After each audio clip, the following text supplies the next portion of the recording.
अफगानिस्तान के बारे में जो कहते हैं कि हम बैकग्राउंड कंट्री है, हम लोग सिर्फ लड़ाई में है, सिर्फ एक दूसरे के दुश्मन है, ये अफवाह है।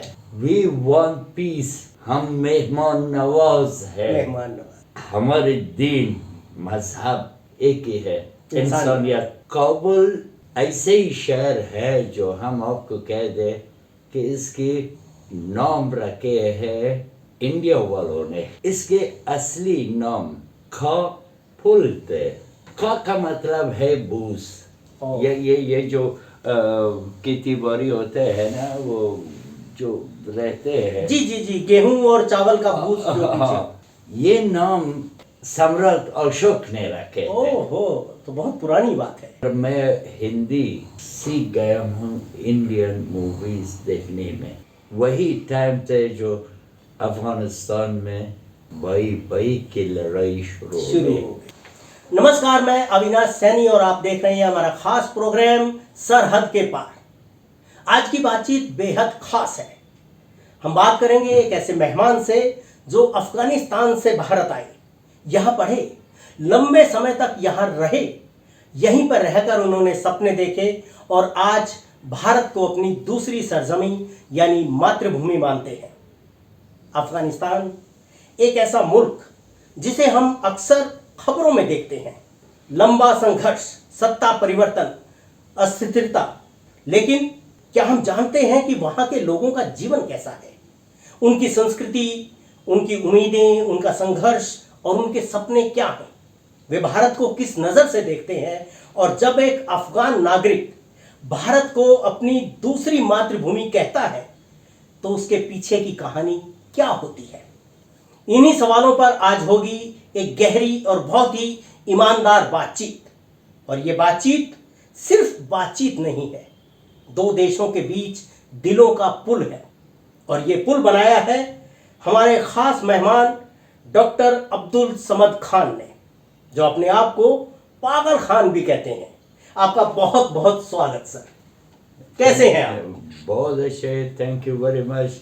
बहुत खुशी हुई है आपके साथ बात करने के लिए और हकीकत में अपने दिल की बातें कहने के लिए। जी, यानी मैं अपने दिल की नहीं, पूरे अफगानिस्तान के दिल की बातें, अगर पूरे अफगानिस्तान के नहीं, कम से कम उन लोगों के साथ जो मेरे ताल्लुकात है, मिलते हैं अफगानिस्तान में, उन लोगों की दिल की बातें कह दूँ। जी खान साहब, हमने अफगानिस्तान को या तो खबरों में देखा है या फिर हमने भारत के किस्से कहानियों में सुना है, अफगानिस्तान को पढ़ा है, जिया भी है बहुत सारी फिल्मों में, मैं उस पर बाद में बात करूंगा। लेकिन सबसे पहले हम जो बात करना चाहेंगे वो करना चाहेंगे आपके बचपन की। अफगानिस्तान में आपका बचपन कहाँ बीता, कैसे बीता, परिवार और गांव का माहौल क्या था और आपकी परवरिश कैसे हुई? अफगानिस्तान में मेरे बचपन, मेरे तवल्लुद और बर्थ प्लेस जो है वो काबुल है। काबुल, ओह, यानी अफगानिस्तान के कैपिटल। काबुल ऐसे ही शहर है जो हम आपको कह दे कि इसकी नाम रखे है इंडिया वालों ने। अरे वाह, क्या कहानी है इसके पीछे? इसके असली नाम खापुल थे। खापुल, पुल मींस ब्रिज। ब्रिज का मतलब है बूस। ये जो खेती बाड़ी होते हैं ना, वो जो रहते हैं, जी, गेहूं और चावल का बूस जो पीछे। ये नाम अशोक, सम्राट अशोक ने रखे थे। ओहो, तो बहुत पुरानी बात है। सम्राट अशोक जब अफगानिस्तान में आ गए, काबुल को फतह किए थे, तो अपने दो लड़कों के लिए दो तरफ काबुल एक वैली है जो बीच में पानी थे जी, अपने दो लड़कों के लिए दो विला बनाया। एक पहाड़ में और दूसरे पहाड़ में। जी, तो बीच में इन दोनों के लिए जो ब्रिज बना दिया, अच्छा, वो भूसे का ब्रिज बना। आह, जी। एक पहाड़ से दूसरे दूसरे पहाड़ पहाड़ तक। नीचे पानी तक। हाँ, तो ये नई कहानी है। असलियत हकीकत काबुल की हम्म, नाम जो है जी। काबुल है, तो जो बाद में बाद में इसको काबुल जो कहते हैं। मैं तो ये नहीं मानता हूँ कि ब्रिटेन ने ये नाम रखे हैं, उससे पहले जी जी। जब ये पानी बीच में सूख गए, ये जो काबुल का नाम है उस टाइम से उस समय से है। तो आपका बचपन कैसे बीता? बचपन मेरे बर्थ प्लेस काबुल है। हम पैदा हुए थे, प्री स्कूल नहीं होते थे। अच्छा। हमारे भाई 6 साल या 7 साल में प्राइमरी स्कूल काबुल में हो गए, गाजी अयूब खान स्कूल में। एक गाजी अयूब खान जो है वो भी एक बहुत मशहूर कमांडर थे जो अंग्रेज़ों के खिलाफ लड़े थे। अरे वाह। हम उस स्कूल में, प्राइमरी स्कूल में थे। फिर सेकेंडरी स्कूल जो सिस्टम थे अफगानिस्तान के, वो नादिरिया जी स्कूल में। नादिरिया। इन वाक़या नादिरिया स्कूल भी एक बहुत अच्छे इंसान के नाम पे थे। हम रहते थे काबुल के एक हिस्से दस्ते या नाहिया हम कहते हैं। जी जी जी। जो उसको अभी बहारिस्तान के नाम पे कहते हैं, मगर उस टाइम करते परवान के नाम पे मशहूर थे। परिवार में और कौन कौन था? परिवार माशाल्लाह बहुत बड़े परिवार है। हम अल्लाह का शुक्र है, ऑलमोस्ट एक मेरे छोटे भाई के जो अभी जिंदा नहीं है, बाकी हम सब है। जी। अल्लाह बख्श दे हमारे वालिद साहब को। हमारे परवरिश, हमारे एजुकेशन में जितना कमाते थे हमारे ऊपर खर्चा करते थे, ऐसे ही पठान थे। तो क्या सब लोग अपने बच्चों को स्कूल भेजते थे उस समय पे? यानी सब लोग को तो हम नहीं कह सकते हैं, मगर मेरे वालिद साहब, मेरे फादर, मेरे बाप जी, यानी वाकई हम सबको यानी बहुत प्यार से पढ़ाई की तरगीब करते थे। मतलब तरक्की पसंद एक तरह से रहे। और एक और बात भी है हमारे वालिद साहब या मेरे बाप की। जी। He was the best chess player in the region. वाह, क्या बात है। रीजन के मतलब ये है नहीं कि अफगानिस्तान में नहीं, हत्ता कि ग्रैंड मास्टर ऑफ मॉस्को। ओहो। He compete him. Grand master. जिसने अपने आप को ग्रैंड मास्टर जी रशिया के कहते थे, उसको भी चेक मार दिए है मेरे वाला साहब ने। क्या बात है। ठीक है, लोग चेस को एक स्पोर्ट नहीं मानते हैं, मगर मेरे हिसाब से anybody who can play chess, they are the most mentally powerful people. मेरे वाला साहब को हम ये कहते हैं कि mentally he was very powerful. मेरे वालिद साहब या मेरे बाप की तरह बहुत सारे अफगानी जी, यानी हकीकत में we used to be and we are अभी तक we are very open mind people. ये अफगानिस्तान के बारे में जो कहते हैं कि हम बैकग्राउंड कंट्री है, हम लोग सिर्फ लड़ाई में है, सिर्फ एक दूसरे के दुश्मन है, और ये अफवाह है। मैं अब कहता हूँ अफगानिस्तान के लोग हिस्ट्री में हम लोग we want peace.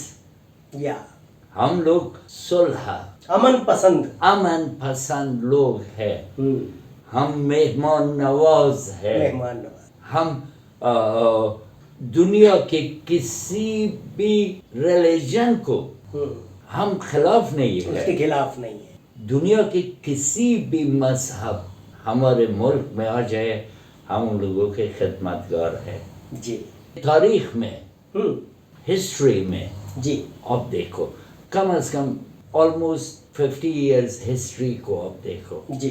दुनिया की कोई भी बंदे, कोई भी टूरिस्ट अफगानिस्तान में आए हैं, हम उन लोगों को खिदमत किए हैं बगैर इस नजर से कि ये किस मजहब किस से है, मजहब का है। किस दीन के हैं। हम अफगानी लोग, हमारे दीन मजहब एक ही है, इंसानियत। इंसानियत।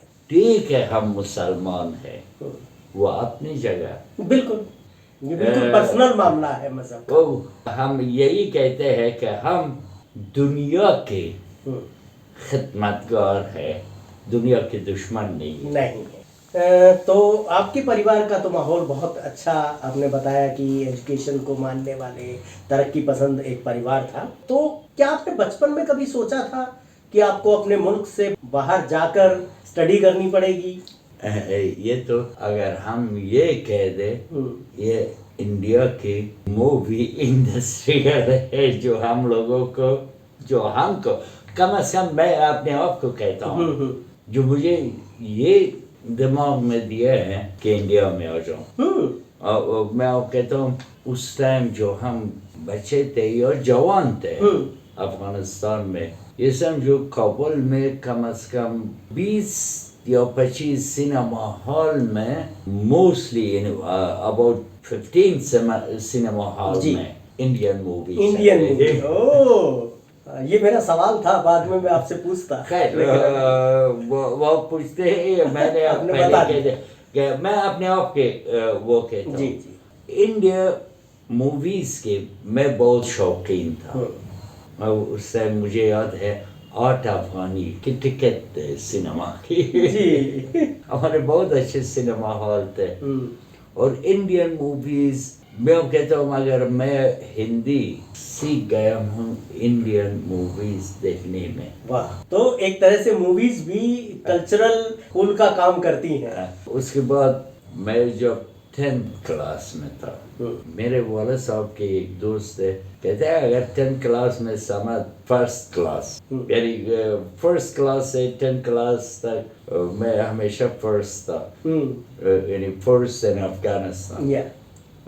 All my photos in these was every year was in newspaper. That time it was not TV. We didn't have TV. बिल्कुल टीवी नहीं था उस समय पे। उस टाइम हम मेरे फोटोज न्यूज़पेपर में आते थे। न्यूज़पेपर में आते थे कि he is the first class student of Afghanistan. मेरे फादर के एक दोस्त कह दिया कि अगर 10th क्लास में भी ये फर्स्ट आ गया, send him to India for 1 month. क्या बात है। तो सपना था इंडिया में आने का। यानी वाकई उस टाइम मेरे फादर एक्सेप्ट नहीं कर रहे थे।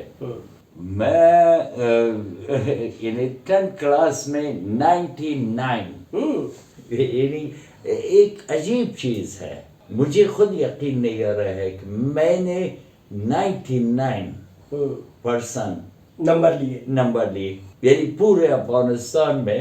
Again I become one of the first class student of Afghanistan. तो मुझे भी शौक थे इंडिया आने के लिए। जी।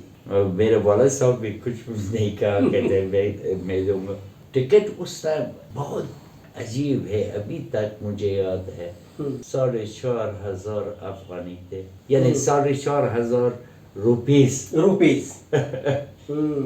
और मुझे 20,000 रुपए मेरे वालिद साहब ने दे दिया कि आपके खर्चे के लिए। उस 20,000 से 10,000 वापस मैं काबुल ले गया। उतना सस्ता थे इंडिया। तो पहले आप घूमने के लिए आए? सिर्फ 1 महीने के लिए जी। फिर अफगानिस्तान के हिसाब से we had to do 10+2 जी, यानी 12 क्लास। 12 क्लास। उस टाइम जब हमने 12 क्लास कर दिया हम्म, तो अफगानिस्तान के गवर्नमेंट चेंज हो गया।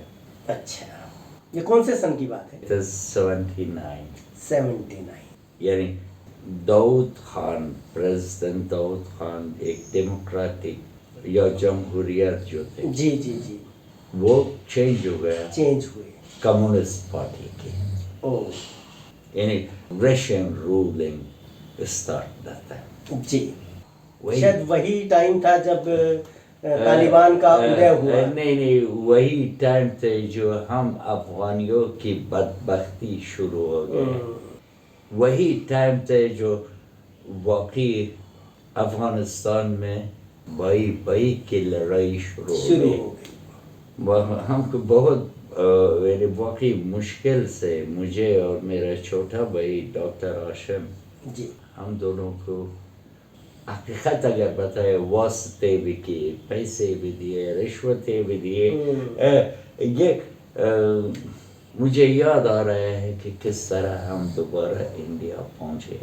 हम्म, इतना याद आ रहा है कि हम बस से काबुल से पेशावर आ गए, हम्म, पेशावर पाकिस्तान की। जी जी, पेशावर पाकिस्तान। और जो हमारे वालिद साहब की दोस्त थे अफगान इनको के मालिक, वो यहाँ तक वो हमको अपने घर में रखे। जगह नहीं दिया। अच्छा। कह दिया कि भाई आप अफगानी है और आपको अगर हम इधर रखे शायद पाकिस्तान गवर्नमेंट हम्म, हम हबीब होटल, ये देखो हबीब होटल के नाम अभी तक याद है आपको? हाँ। एक रात उधर हम रहे और दूसरे रात ट्रेन में लाहौर पहुंचे। हम्म, पेशावर से लाहौर।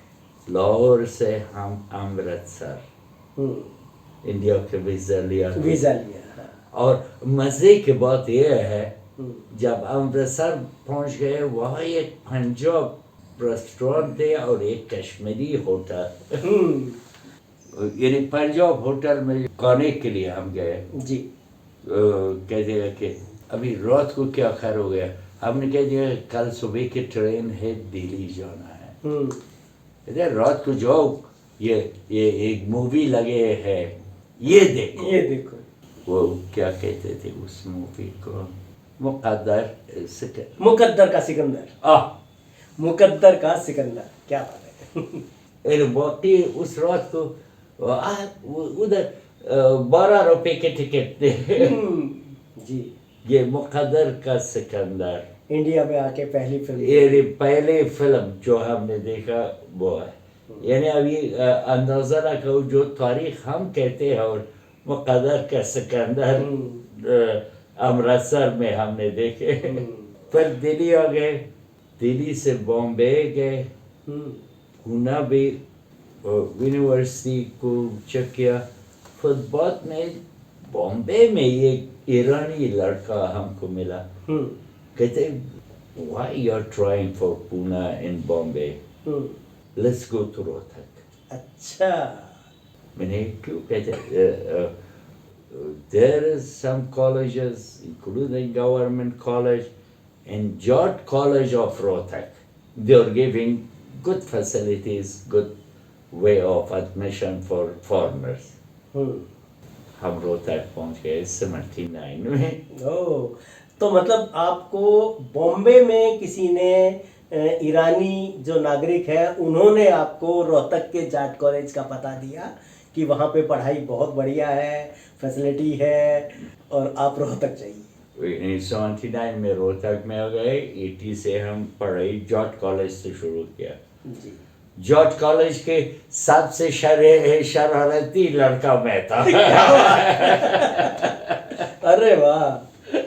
ये मैं रोहतक वालों को कहूँगा कि इतनी शरारत जो मैं करता था, ये भी नहीं थे, पढ़ाई में भी अच्छे थे मगर बहुत शरारती थे हम। जी, न लड़कों को न लड़कियों को हम छोड़ते थे, सबको छेड़ते थे।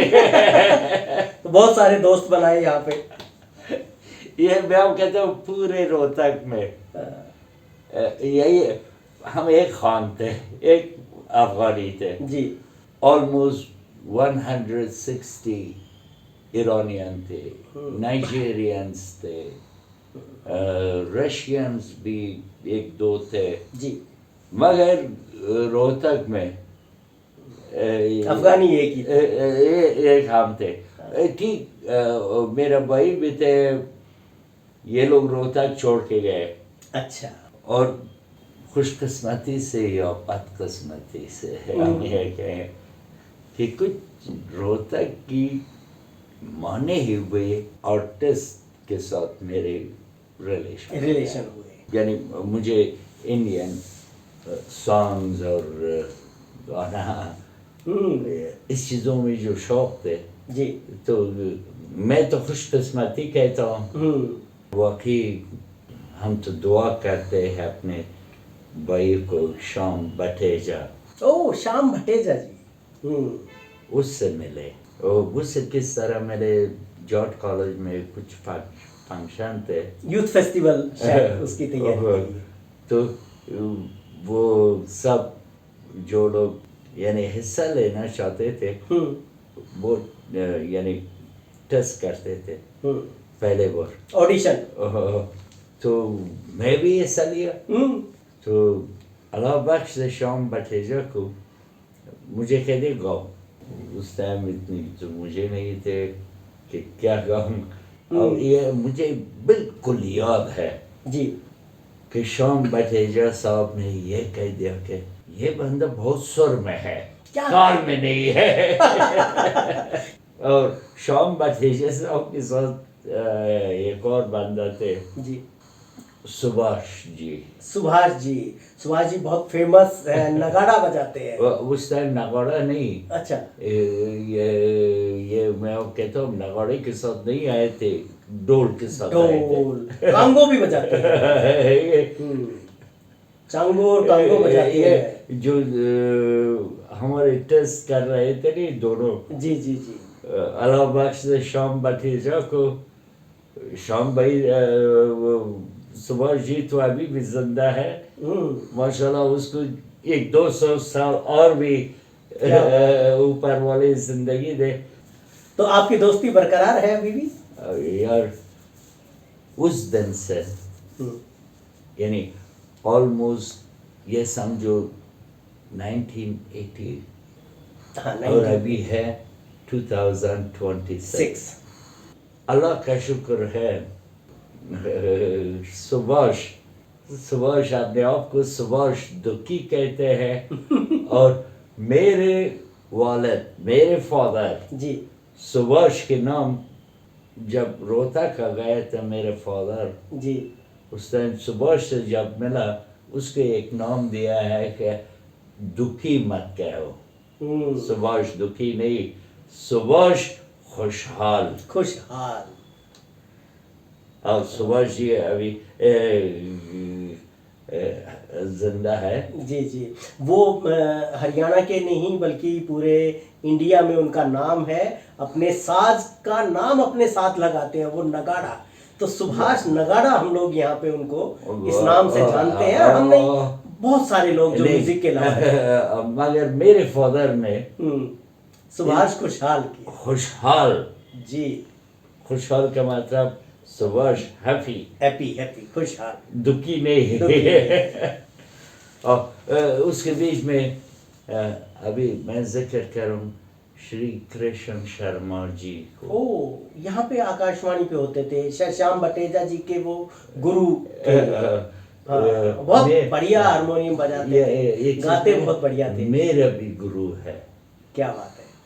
और हमेशा जब भी श्री कृष्ण शर्मा से हम मिलते थे, एक उस्ताद के नज़र से, एक बड़े के नज़र से, एक बुजुर्ग की नज़र से, और हमेशा हम उसे एक रिक्वेस्ट करते थे किसी भी प्रोग्राम में जी कि सर प्लीज ये गाना गाओ।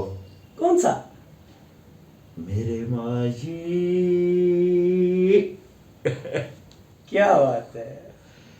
बाकी मैं आप कहता हूँ मदनी साहब की तो बहुत बड़ा जगह है। जी। मगर ये गाना जब मेरे उस्ताद, मेरे गुरु श्री कृष्ण शर्मा गाते थे, जी। मनाली साहब को अस्सलाम कहते हैं, उससे अच्छा मेरे दिल में उतर जाता था। हाँ, दिल में उतर जाता था। बिल्कुल। या हम आशिक थे उस टाइम। बिल्कुल। तो मतलब आम तौर पे जब कोई फॉरेनर आता है किसी दूसरे मुल्क में, तो आम तौर पे एक दूरी बनी रहती है। वो अपनी जो कल्चर है उसी को जीते हैं। लेकिन आप जिस तरह की बात बता रहे हो, तो आप तो जो हरियाणा की कल्चर है, हरियाणा का जो म्यूज़िक है, यहाँ के जो गीत हैं, उनमें बिल्कुल रच बस गए थे। एक्चुअली मैं आप कहता हूँ, मैं अपने आप को इंडिया में फॉरेनर नहीं कहता हूँ। अगर कोई आते हैं तो आप as a foreigner, as a tourist, वो आते हैं इंडिया को देख के जाएगा। मैं इंडिया को, हम ये कह दे अफगानिस्तान के बाद मेरे दूसरा मुल्क इंडिया है, ये गलत नहीं होगा। यानी इंडिया में मैंने, इंडिया जब हम आ गए, हम ये इसलिए नहीं आए कि भाई हम पढ़ाई करें वापस जाए। यहाँ आके हमने ये महसूस किया है कि भाई ये भी मेरा मुल्क है और ये मेरे ऐलान है। शायद मेरे इस बात को मुझे बहुत तावान भी होगा। उस टाइम भी हम कहते थे, अभी जो ऑपरेशन सिंदूर हुए जी, अभी खैर उससे पहले कई बार ये मसला हुए हैं। इस बार भी मैंने दुबई एम्बेसी ऑफ इंडिया को लिख के दे दिया, gave me visa, I'm going to be in front line। ओह, मतलब फ्रंट लाइन पे जाके आप इंडिया की तरफ से लड़ेंगे, चाहे किसी के साथ भी हो। क्या जज्बा है, सलाम। एक हकीकत है। मैंने कह दिया, ये बात कह के शायद मुझे बहुत प्रॉब्लम हो जाए। मुझे डर नहीं लगता है। क्या डर इसलिए नहीं लगते, अगर किसी अफगानी पठान को जी डर लगे तो वो पठान कैसा? वो पठान नहीं होगा। बिल्कुल सही बात कही आपने। मैं आप कहते बाकी 30-40 साल में हमने बहुत ये बातें किए हैं, मगर लिख के हम दिया है कई बार काबुल एम्बेसी में, दुबई एम्बेसी में, कि भाई मुझे वीज़ा दे दो, I am going to front line. ये हकीकत में जब मेरे दूसरा मुल्क है, इसमें शहीद हो जाएंगे तो मेरा नाम भी शहीद भगत सिंह की क्या बात है, क्या बात है, अरे वाह, गजब, सैल्यूट है। हकीकत में क्यों हम कहते हैं शहीद भगत सिंह, और मैं कहता हूँ I am follower of Subhash Chandra Bose. क्या बात है। शायद आप ताजुब करोगे कि हम किस तरह इन लोगों को जानते हैं। Have studied them। जी, उन लोगों को पढ़ के मुझे उन लोगों से एक दिली प्यार है।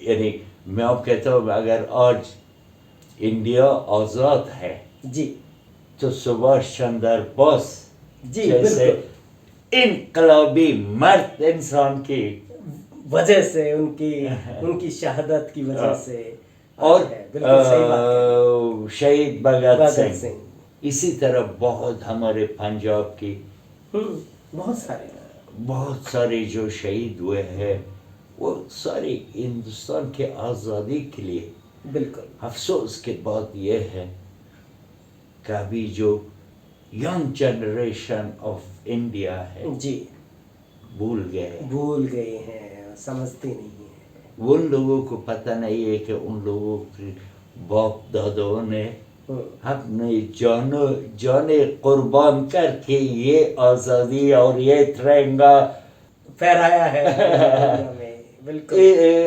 बस मुझे भी अफसोस हो रहे हैं जी। अपने बच्चों से जो जवान है, हम्म। चाहे मर्द है या मेरे बेटियां है जी। इंडिया में, सब मेरे बेटियां है, पोते हैं। इन लोगों को पता नहीं कि ये आज़ादी कैसे मिली, कैसे मिले। हाँ, इसके लिए कितना स्ट्रगल किया, यार कितनी कुर्बानियां दी, क्या यातनाएं सही। इसके एक मिसाल मैं देता हूँ जी। ये मेरे आंसू हैं। अरे अरे आपके साथ जो बात कर रहे थे उस शहीदों की याद में बात करते करते आंसू निकलते हैं। ये लगाव है, यही लगाव है। शायद आपके बाकी सवालों का हम जवाब नहीं दे सके, सॉरी। नहीं नहीं, कोई नहीं, इस बातचीत को हम जारी रखेंगे, आगे भी बढ़ाएंगे। और प्लीज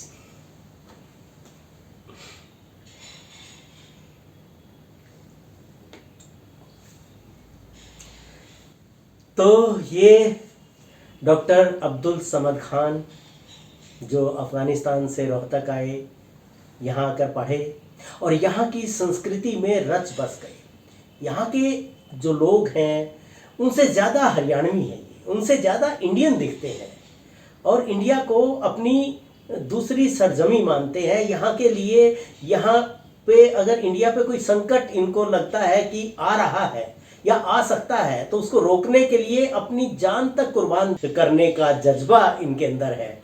तो सैल्यूट करते हैं अब्दुल समद खान डॉक्टर साहब आपका। और एक बातचीत हम और करेंगे, थोड़ी अफ़गानिस्तान के बारे में, थोड़ी इंडिया के बारे में, बट अब तक के लिए आपका बहुत बहुत शुक्रिया।